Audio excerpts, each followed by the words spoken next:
Entonces, hermanos, vamos a continuar nuestra clase de libro de Génesis.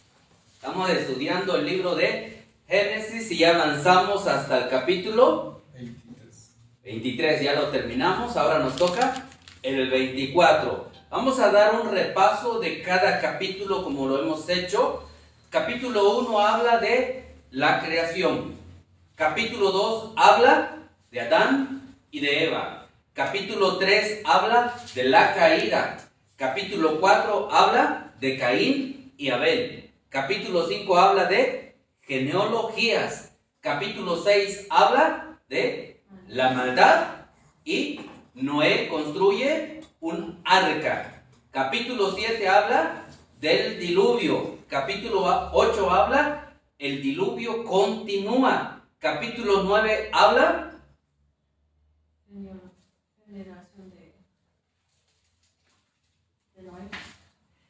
el pacto de Dios con Noé y embriaguez de Noé. El capítulo 10 habla genealogías de Noé. Capítulo 11 habla de muy bien, la torre de Babel, los descendientes de Sem, los descendientes de Taré. El capítulo 12 habla de muy bien, llamamiento de Abraham y Abraham en Egipto. Capítulo 13 habla de Abraham y Lot se separan. Muy bien. Capítulo 14 habla de la destrucción de Sodoma. Capítulo 14. Liberación de Lot. Abraham rescata a Lot. Muy bien. ¿Sí? Y Melquisedec bendice a Abraham.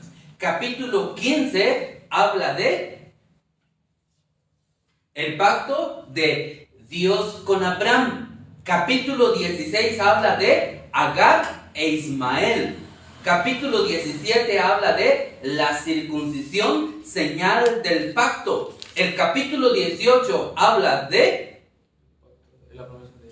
la promesa del nacimiento de Isaac. Okay. Ya avanzamos, ¿verdad? Eso tiene que ir hasta que lleguemos hasta donde ya estamos, hasta el capítulo 24. Cuando ustedes se van en el capítulo 19, ya habla de la destrucción de Sodoma y de Gomorra, habla de Lot. El capítulo 20 habla de Abraham y Abimelech. Entonces, todos esos capítulos lo vamos a tener que ir repasando. Entonces, ahorita iniciamos el capítulo 24. El capítulo 24 habla, ahí hay donde Abraham hace una promesa con su siervo y le va a decir a Eliezer, ¿sabes qué? Yo quiero que tú consigas una esposa para mi hijo Isaac. Entonces, podría tomarse un tema acerca de lo que es matrimonio. ¿Sí? Otro tema podría tomarse acerca de las promesas, pero me interesó más cuando Eliezer, cuando él se va, hace una oración. Eso me gustó mucho y me llamó la atención. ¿Sí? ¿Por qué? Porque quiere decir que Abraham enseñó a Eliezer a orar. Entonces, Abraham era una persona que enseñaba a orar. ¿Sí? Enseñaba cómo se puede uno comunicar con nuestro Dios. Entonces podemos ver lo que es la oración de Eliezer. Vamos allá en el capítulo 24 y nos vamos a saltar hasta el texto 12. Libro de Génesis, capítulo 24 y texto 12. Y dijo: Oh Jehová, Dios de mi señor Abraham, dame, te ruego, el tener hoy buen encuentro, y haz misericordia con mi señor Abraham. Excelente. Notemos cómo Eliezer, para poder ir a buscar una esposa para Isaac, porque hace un juramento, ¿sí?, con Abraham, y él va a respetar el juramento que hace. Y cuando él se dirige, él ora hacia Dios. Entonces, vamos a notar el punto número 1. Las oraciones tanto en el Antiguo Testamento como en el Nuevo Testamento y como en nuestra actualidad, siempre tiene que estar dirigida a Dios, ¿sí? Debemos de dirigirla a Dios.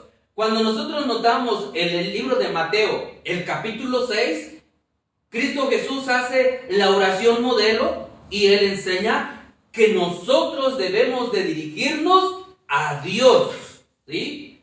Padre nuestro, ¿sí? Entonces, la oración está dirigida a Dios. ¿Y qué es la oración? Entonces, nos preguntamos, ¿qué es la oración? La oración es una comunicación directamente con Dios, ¿sí? Donde nosotros vamos a expresar la reverencia que tenemos hacia nuestro Dios. Entonces, la oración es donde nosotros desnudamos totalmente nuestra alma hacia Dios y confesamos todo nuestro ser hacia Dios, ¿sí? Derramamos nuestro agradecimiento a Dios de todo nuestro corazón. Pero la oración lo que tiene es que nosotros debemos de estar seguros de que Dios existe. Para poder orar, primeramente debemos de ver ese punto.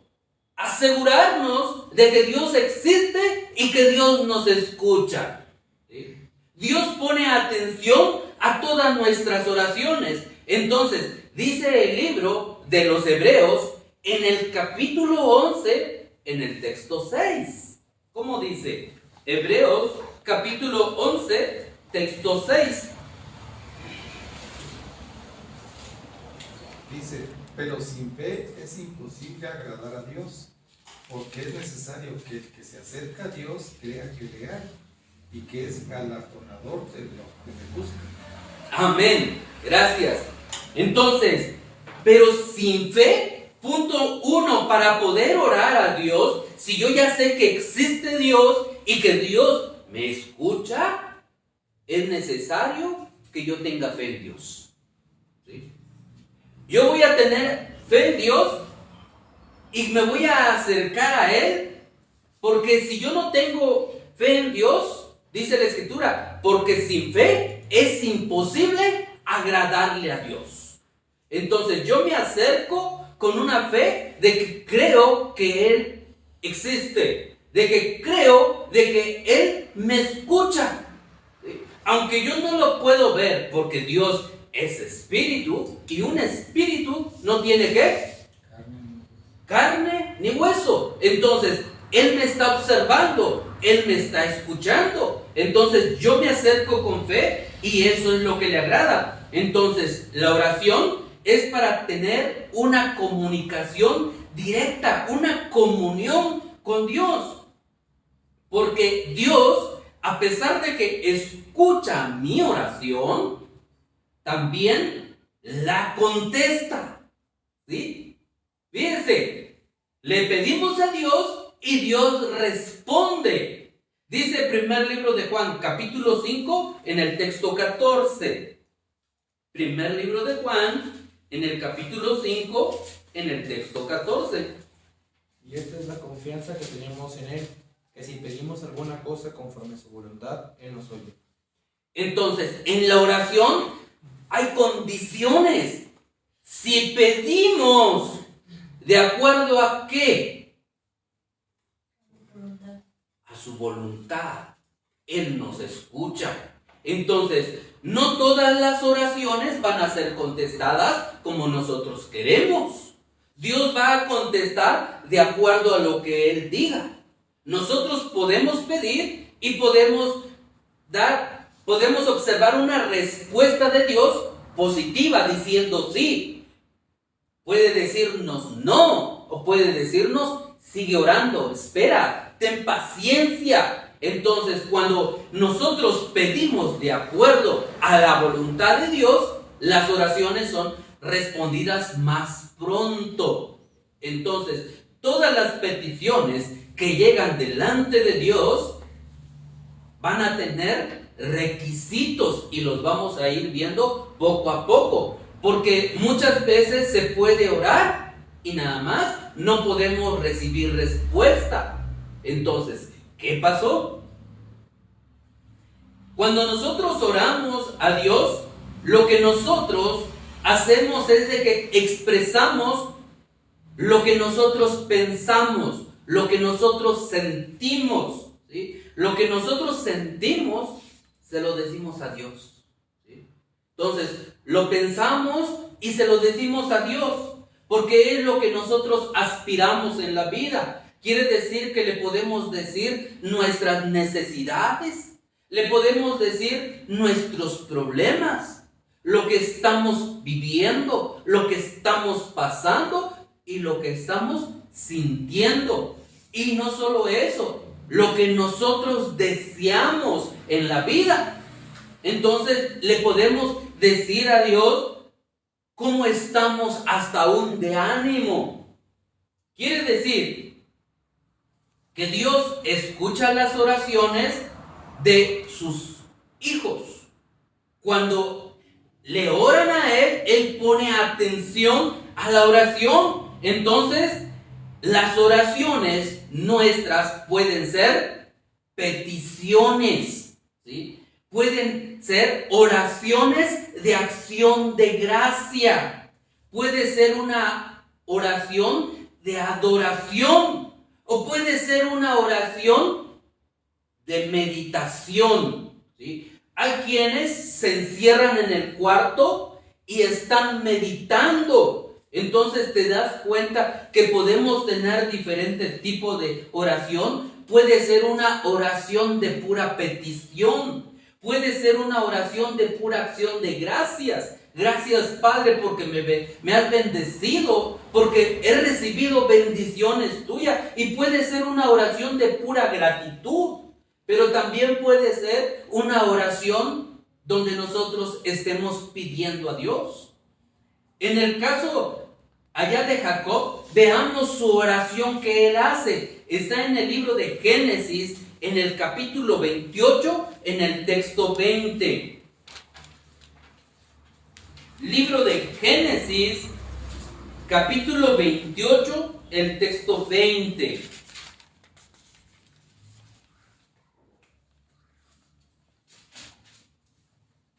¿Cómo dice? E hizo Jacob voto diciendo: si fuere Dios conmigo y me guardare en este viaje en que me voy, y me diere pan para comer y vestido para vestir. Excelente. Jacob está diciéndole a Dios lo que él piensa, lo que él siente y lo que él necesita.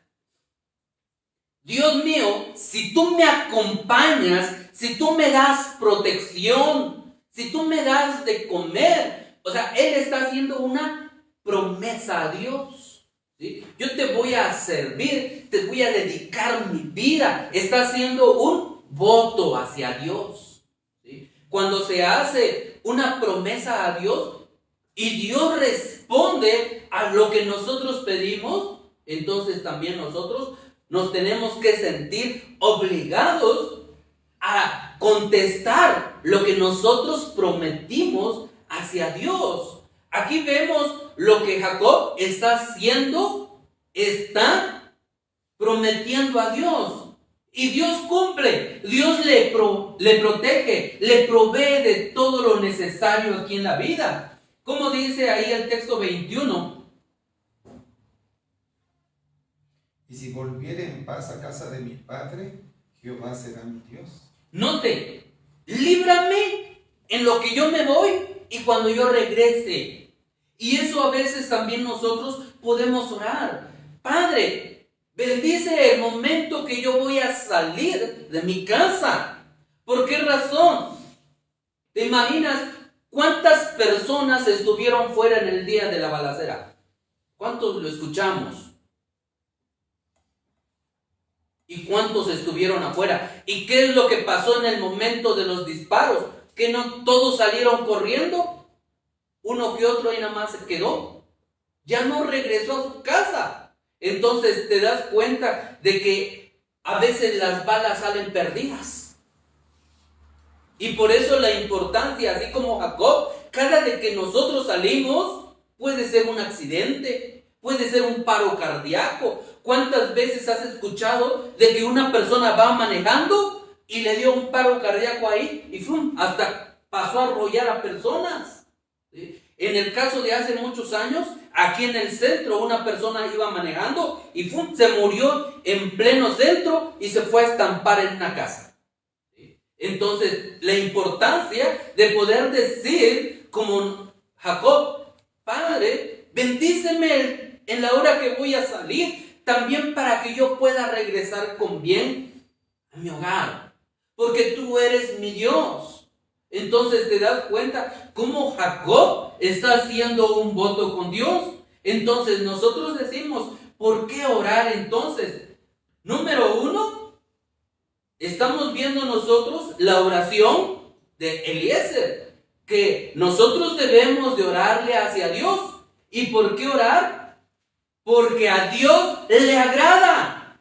Vamos a orar porque a Dios le agrada. Y porque Él quiere que nosotros tengamos comunión con Él. ¿Sí? Tenemos en el libro de Proverbios, en el capítulo 15, en el texto 8.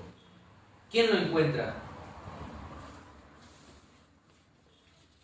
Proverbios, capítulo 15, texto 8. El sacrificio de los impíos es abominación a Jehová, mas la oración de los rectos es su gozo. Entonces te das cuenta, la oración de sus hijos es el gozo de Dios. Entonces, ¿por qué vamos a orar? Porque a Dios le agrada, ¿sí? Dios lo pide, Él lo ordena. Primer libro de Tesalonicenses, capítulo 5, texto 17, muy conocido por ustedes. Orad. Entonces, Dios ordena que nosotros oremos, que le pidamos.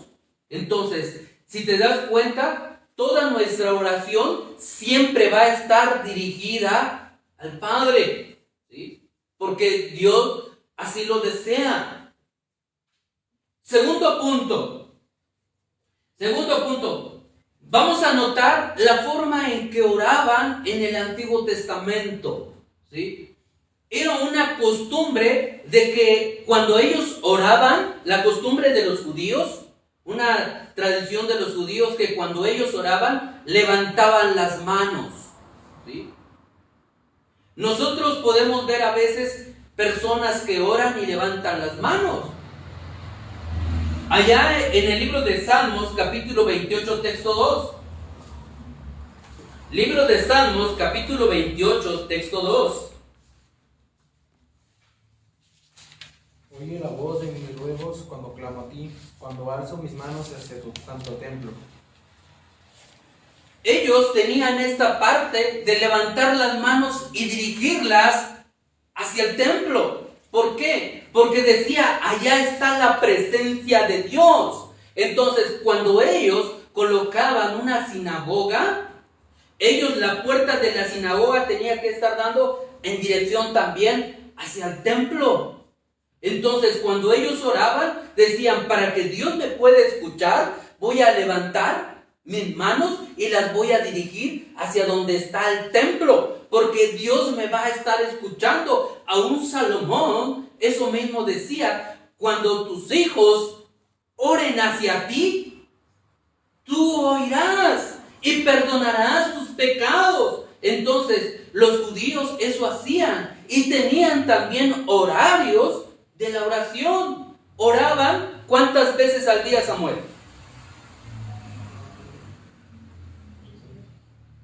¿Cuántas veces al día oraban los judíos? Al levantarse. No, los judíos. Los judíos. Sí, ¿cuántas veces oraban? Muy bien, oraban 3 veces al día ellos. Entonces te das cuenta que había la hora de la oración. Entonces es cuando ellos se detenían en sus actividades y empezaban a orar. Entonces ellos levantaban las manos, pero no solo también levantaban las manos, sino también que se arrodillaban en el piso, ¿sí? Para poder orar, porque ellos tenían reverencia temor, respeto hacia Dios. Dice el libro de Esdras, capítulo 9, texto 5.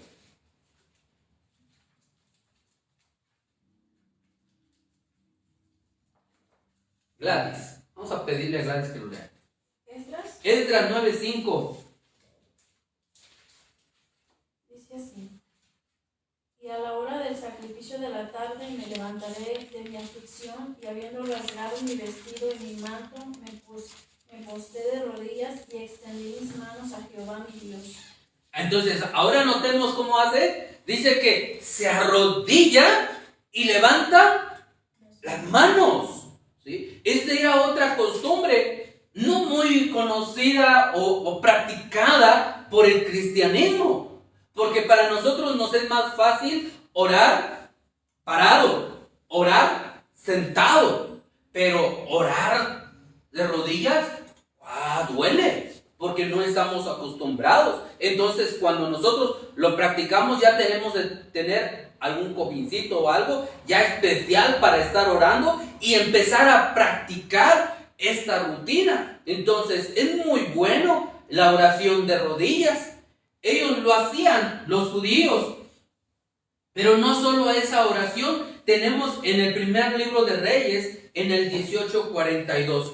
Primer libro de Reyes, capítulo 18, texto 42. Dice, Acab subió a comer y a beber, y Elías subió a la cumbre de Carmelo, y postrándose en tierra puso su rostro entre las rodillas. Note esta otra forma, cómo es que oraba, ¿sí? Aquí tenemos al profeta, dice que metía su cabeza en medio de las rodillas, se postraba, ¿sí? Se inclinaba totalmente, estiraba las manos. Entonces es otra forma de cómo lo hacían los judíos. Y aun cuando Jesús viene a la tierra, ¿cuál es la postura de Jesús? ¿Cómo oraba Jesús cuando él iba a orar en el Getsemaní? Dice el libro de Lucas, capítulo 22, 41. Libro de Lucas, capítulo 22, texto 41. Y él se apartó de ellos a distancia, como de un tiro de piedra, y puesto de rodillas, oró. Entonces notamos cómo Jesús mismo enseña también una parte, cómo poder orar, ¿sí? Con gran reverencia, él se puso totalmente de rodillas. Entonces, son pocas las personas que acostumbran a orar de rodillas, ¿sí? Más lo hacemos a nuestra comodidad. Lo importante a veces también es si lo hacemos con respeto y que salga de nuestro corazón, ¿sí? Lo que nosotros sentimos, lo que nosotros creemos, y que salga totalmente de nuestros labios, pero con un corazón sincero, sin orgullo. ¿Por qué? Porque muchas veces, si una oración puede ser que la haga de rodillas, pero si es de orgullo, la oración no va a llegar a Dios. Si la oración no va de acuerdo a lo que Dios desea, tampoco va a ser recibida para que tenga una buena contestación. Entonces, hay formas, hay requisitos de lo que Dios pide de nuestra oración, ¿sí?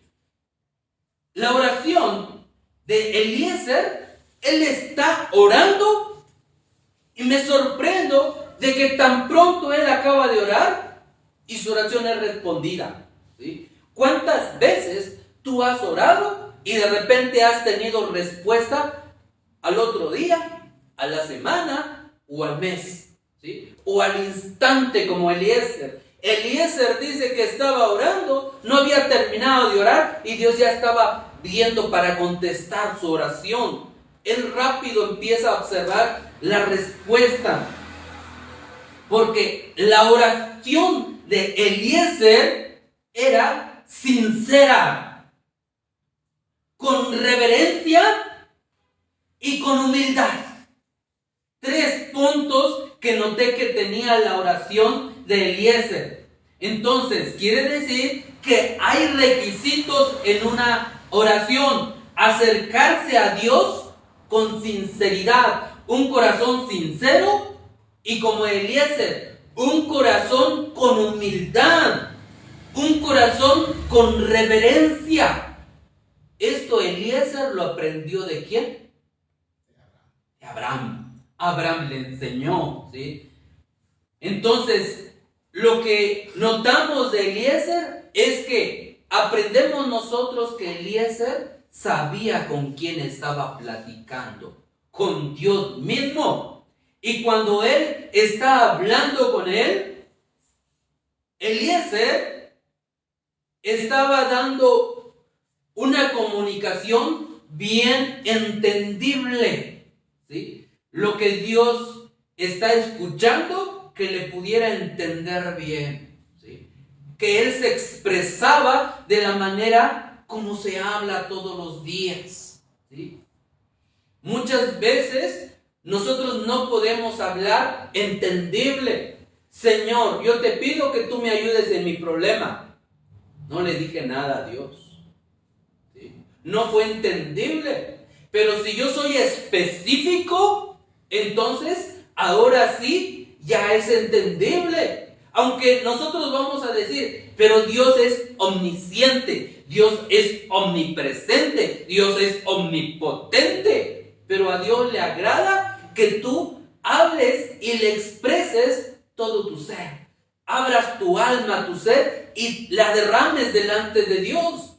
Y le puedas decir totalmente lo que tú necesites. Entonces, la manera en que Él está hablando es de una manera casual, ¿sí? Como Él habla, como hablamos con nuestros amigos, como cuando estás platicando con una persona. De esa forma te vas a desenvolver con Dios. Le vas a expresar lo que tú sientes, lo que tú quieres, lo que tú deseas y lo que quieres que te apoye. Y todo se debe de hacer con un debido respeto hacia Dios. Entonces, nosotros podemos notar un tipo de dos personas que oraron, y vamos a ver que una era orgullosa en su manera de orar, más que la otra era como Eliezer. Dice el libro de Lucas, capítulo 18, texto 11. Libro de Lucas, capítulo 18, texto 11. Dice así: el fariseo, puesto en pie, oraba consigo mismo. O sea que no está orando con Dios, ¿sí? Note ahí, está orando consigo mismo. De esta manera: Dios, te doy gracias porque no soy como los otros hombres. Entonces, ¿tiene qué? Orgullo, ¿sí? Está diciendo que no necesita de Dios, que Él es autosuficiente, que Él tiene las bendiciones porque hace tantas cosas. Y entonces Él sigue diciendo: Dios, te doy gracias porque no soy como los otros hombres, ladrones, injustos, adúlteros, ni como este publicano. Él se está diciendo: no soy pecador, ¿sí? Merezco entrar al cielo. Entonces no es nada orgulloso, ¿sí? Mientras que veamos la oración del otro, porque aparte de esto está juzgando a su prójimo. Dice: ayuno 2 veces a la semana, doy diezmo de todo lo que gano. Mas el publicano, estando de lejos, no quería ni aún alzar los ojos al cielo, sino que se golpeaba el pecho, diciendo: Dios, sé propicio a mi pecador. ¿Cuál oración fue escuchada? Dice que él lo hacía con humildad. Pocas palabras, ¿sí?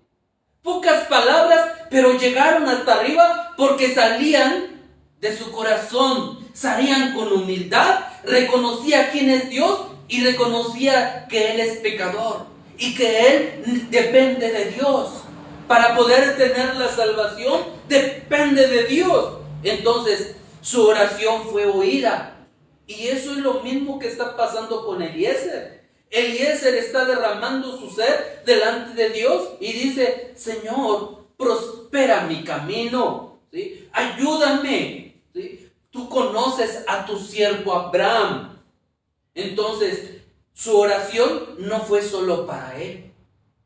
Su oración fue para quién? Pidiendo para Abraham y pidiendo para Isaac. Entonces, muchas veces nosotros nada más oramos solo para nosotros y a veces no pedimos para las demás personas. Entonces te das cuenta que la forma de la oración, ¿cómo es que Eliezer recibió? Porque él le pidió a Dios. Él lo pidió con mucha humildad, porque él recordaba totalmente a su amo Abraham. Porque también Dios nos invita a venir para que nosotros oremos y lo hagamos sin temor. Acercaos confiadamente ante el trono. Entonces, eso es lo que dice Hebreos, que nos acerquemos confiadamente ante Jesús, que Él nos va a escuchar. Pero lo vamos a hacer de esta forma, como el libro de Lucas, sin arrogancia. Fíjense, ¿sí? Porque este hombre oró, pero fue un horror su oración, ¿sí? Se justificó totalmente. Entonces, otra parte que notamos en la oración de Eliezer es que Eliezer fue diligente en su oración y perseverante, ¿sí? Él está orando hacia Dios. Nosotros podemos hacer esto. Cuando nosotros oremos, debemos de ser diligentes y debemos de perseverar. No porque a veces no veamos respuestas, nos rindamos. No te rindas, ¿sí? Dios te escucha. El libro de Éxodo, capítulo 3:7, bien he visto la aflicción, bien he oído lo que sufren, sus aflicciones, sus problemas. Y luego dice, he descendido para ayudarles. Entonces, Dios quiere ayudarnos en nuestros problemas. Dios quiere acudir en nuestra oración. Pero nosotros debemos de perseverar. Y nosotros debemos decir, hágase tu voluntad, ¿sí? Cuando nosotros terminamos, todo te lo pedimos en el nombre de Jesucristo, ¿sí? Entonces le vamos a decir, Señor, hágase tu voluntad y que no se haga mi voluntad. Aun cuando Cristo Jesús estuvo aquí en la tierra, Él oraba y Él pedía diciéndole a Dios, hágase tu voluntad y no se haga mi voluntad. Entonces, Dios quiere prosperar nuestro camino, pero es necesario que nosotros le pidamos a Dios que nos prospere. Aquí Eliezer está pidiendo que le prospere su viaje, su camino, que tenga buen encuentro en la petición. Y vemos cómo Dios responde la oración de Eliezer. Conclusión. Vimos la oración de Eliezer, punto número 1. La oración debe ser dirigida ¿hacia quién? Hacia Dios. La forma en que oraban en el Antiguo Testamento. Y tercer punto, vimos su oración era sincera de Eliezer, era con reverencia y era con humildad. ¿Sí? ¿Aprendimos algo? Sí. Amén. Que Dios les bendiga. Vamos a